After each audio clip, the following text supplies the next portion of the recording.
પોરબંદરના ભિલોરા કેકે નગર વિસ્તારમાં ગરીબ અને મધ્યમ વર્ગીય પરિવારોને સુરક્ષિત રહેઠાણ આપવાના આશયથી બનાવેલા આવાસ યોજના ફરી વિવાદમાં આવ્યા છે।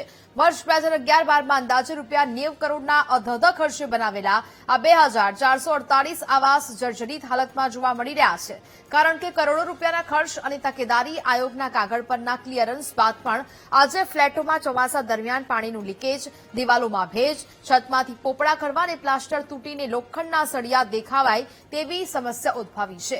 RM દાસ અને હિન્દુસ્તાન પ્રોજેક્ટ જેવી એજન્સીઓએ બનાવેલા આવાસ 4 વર્ષ સુધી ખાલી પડ્યા રહ્યા।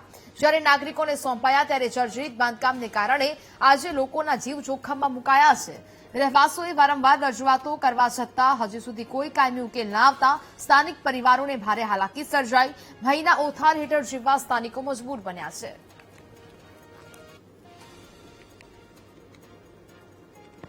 અમે આવાસમાં 48 નંબરના બ્લોકમાં રહીએ છીએ। અહીંયા વરસાદનું ચોમાસામાં પાણી બહુ પડે છે। અહીંયા અંદર બિલ્ડિંગની અંદર લાઇટો પણ નથી અને આખા બધામાં તિરાડો આખી બિલ્ડિંગોમાં છે।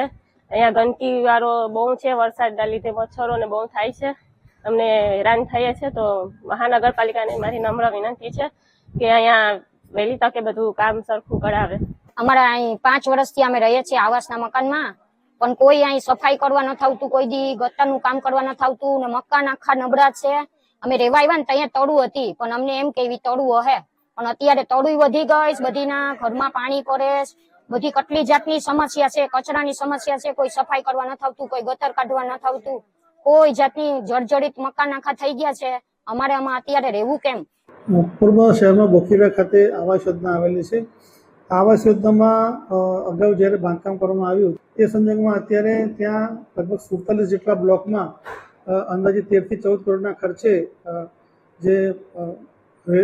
જે સીડી છે એમાં રેલિંગ નાખવાની કામગીરી કરવામાં આવનાર છે, તેમજ ફાયર સિસ્ટમ નાખવાની કામગીરી કરવામાં આવનાર છે અને ધાબામાં વોટરપ્રૂફિંગ જે આપણે ચાઇના મોઝેક કહીએ એ પ્રમાણેની કામગીરી કરવામાં આવનાર છે।